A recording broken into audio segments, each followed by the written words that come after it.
Betty was tenacious. She had tremendous integrity.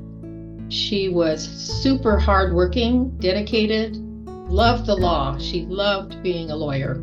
She was a storyteller. She loved telling stories about her early days with the Bar Association and trying to get into meetings where women were not allowed into the front door of the University Club. She did it with a smile. I mean, she wasn't bitter as a person. She was factual. I have known Betty Boone since I started practicing here in San Diego in 1969. In those days, there were only about 24 or so women lawyers in town. All of us were facing common challenges. Betty was a vibrant person. When Betty walked into a room, you knew it. She had an infectious laugh. She had that Southern accent, was not shy in any way about expressing her point of view on any subject.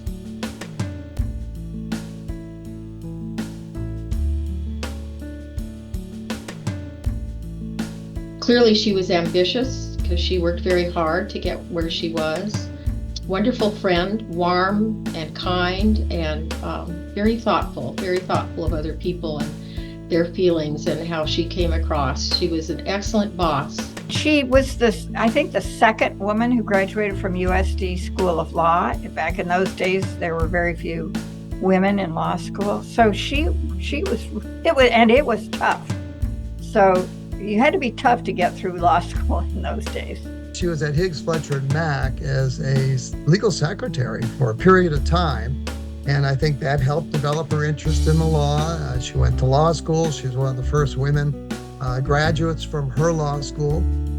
She went from there into public agencies. You know, public agencies were hiring women long before really private practice. And so a lot of the early women lawyers in this town got their start in different public agencies, and Betty was the same. And she worked at County Counsel, was the first female deputy county counsel, and worked her way up there until she was a chief deputy.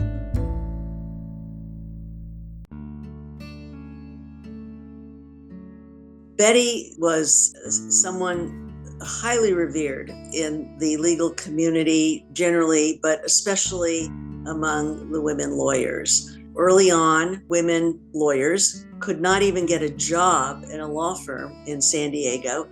And by the time I came along, it was only the government offices that would hire women lawyers.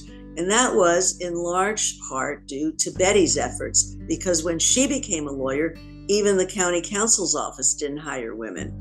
But Betty persevered. She was a pioneer. Betty is really responsible for the preservation of the history of Lawyers Club of San Diego.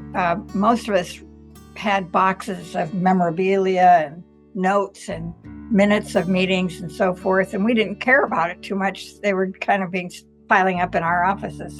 Betty wanted to preserve the history of Lawyers Club, and she started by collecting our notes, our memorabilia, just kept it up year after year. She kept up preserving the history and developing it and organizing it. No one else could have done what she did. Part of Betty's legacy, in addition to all she did for Lawyers Club, she mentored a lot of women and a lot of young men and taught them what it's like to have a woman as a boss, and that it's okay, a woman will be a good boss. There isn't anyone I can think of more deserving in our legal community than Betty.